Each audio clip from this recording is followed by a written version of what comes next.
శ్రీకృష్ణ పరబ్రహ్మణే నమః.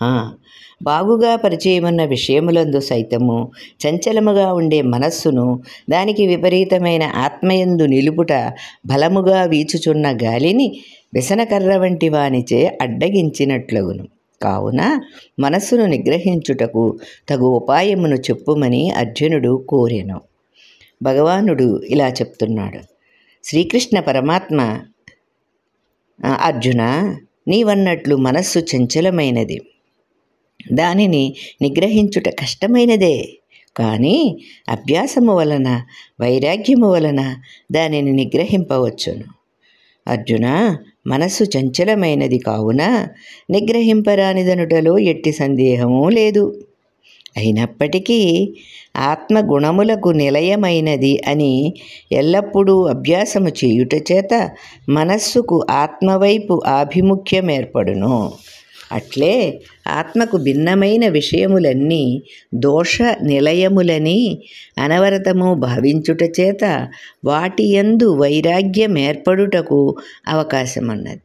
ఈ విధముగా మనస్సును బలవంతముగానైనా నిగ్రహించుటకు అవకాశమున్నది. మనస్సును నిగ్రహించుకొనలేని వానికి యోగసిద్ధి కలుగజాలదు.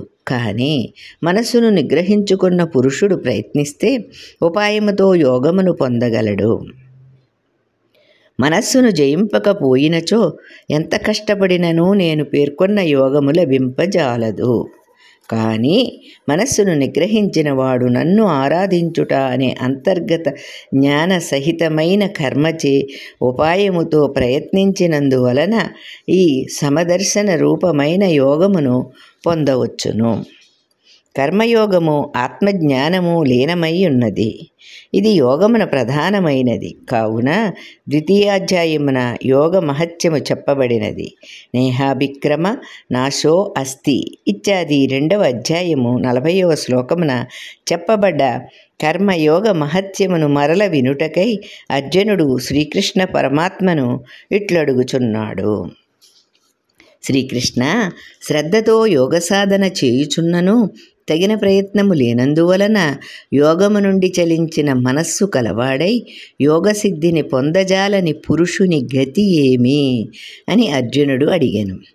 మిక్కిలి శ్రద్ధతో యోగ సాధన చేయుచున్నను దృఢమైన ప్రయత్నము లేనందువలన యోగసిద్ధి కలుగక యోగమున మనస్సు వికలమై ఉన్నవాని స్థితి ఎట్లుండును? మహాబాహు, బ్రహ్మ మార్గమున విమూఢుడై ఆశ్రయరహితుడైన వాడు చిదిరిన మేఘము వలె కర్మ జ్ఞాన మార్గములకు రెండింటికి భ్రష్టుడై నశించిపోడు కదా. మేఘ శకలము ముందున్న పెద్ద మేఘము నుండి చెదిరిపోయి ఇంకొక మేఘమును చేరక మధ్యలోనే నశించిపోవునట్లు యోగి ఉభయభ్రష్టుడు కాడు కదా. ప్రతిష్టో విమూఢో బ్రాహ్మణ 10 అనే 2 పదములచే ఉభయభ్రష్టుడని చెప్పబడినది. అనగా ఫలితమును కోరక విధిపూర్వకముగా యజ్ఞాది కర్మలను ఆచరించినందువలన ఫలము లభింపకపోవుటచే కర్మ ఫలము దక్కక అప్రతిష్ఠుడగుచున్నాడు. అట్లే తాను ప్రారంభించిన బ్రహ్మ మార్గము నుండి తప్పి జ్ఞానభ్రష్టుడగుచున్నాడు.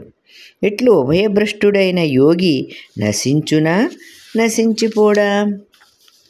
శ్రీకృష్ణ, ఈ నా సంశయమంతయు నీవే తొలగింప సమర్థుడవు. నీవు తప్ప నా సంశయమును తొలగించువాడెవ్వడు అని అర్జునుడు పలికెను. ఈ సంశయమంతయు నీవే తొలగింప సమర్థుడవు. నీవు సమస్తము తెలిసినవాడవు. కావున నీవు తప్ప ఈ సంశయమును పోగొట్టువాడు లభింపడు. భగవాను వాచ. పార్థ, అప్రతిష్ఠుడు జ్ఞాన మార్గము నుండి విచలితుడైన యోగికి ఈ లోకమున పరలోకమున వినాశము కలుగదు. నాయన, కళ్యాణ కర్మయైన యోగ సాధన చేయువాడు ఎన్నడూ కూడా దుర్గతిని పొందడు. యోగ సాధనకై శ్రద్ధతో ప్రారంభించి ఏదో కారణం వలన మధ్యలోనే యోగ సాధన చేయలేని యోగికి ఈ లోకమున గాని పరలోకమున గాని వినాశము కలుగదు. అనగా ప్రాకృతమైన స్వర్గాది భోగానుభవము గాని బ్రహ్మానుభవమున గాని ఇష్టానవాప్తి అనిష్టావాప్తి రూపమైన సుఖదుఖములు కలుగవని భావము. కళ్యాణ రూపమైన యోగ సాధన చేయువానికి త్రికాలములందెప్పుడూ దుర్గతి కలుగదు. కథమయం భవిష్యతి ఇత్యాహ ఆహా. యోగ సాధన చేయుచు యోగభ్రష్టుడైన వాడు తరువాతి కాలమున ఎట్టి ఫలితము పొందునను విషయమును తెలుపుచున్నాడు. యోగభ్రష్టుడు పుణ్యలోకములందు చాలా సంవత్సరములుండి భోగములను అనుభవించి పుణ్యావసాన కాలమున భూమిపై సదాచారవంతుల ఇంటిలో జన్మించును. యోగ సాధన చేయు సమయములో భోగములను అనుభవింపవలెనను కోరికతో యోగభ్రష్టుడైన వాడు జ్ఞానోపాయ రూపమైన యోగ మాహత్యము వలన గొప్ప పుణ్యములు చేసిన వారుండు లోకములను చేరుకొని తాను కోరుకున్న భోగములను చాలా కాలము అనుభవించును. తరువాత ఆయా భోగములపై విరక్తి కలిగి యోగ మహత్యము వలన సదాచారవంతులు యోగ సాధన చేయువారి కులమున జన్మించును. కానిచో విజ్ఞానవంతులైన యోగుల ఇంటిలోనే తిరిగి జన్మించును. కానీ ఇట్టి జన్మ లభించుట చాలా దుర్లభమైనది. మరికొన్ని విషయాలు తరువాతి భాగంలో తెలుసుకునే ప్రయత్నం చేద్దాం. సుశీలారాణి.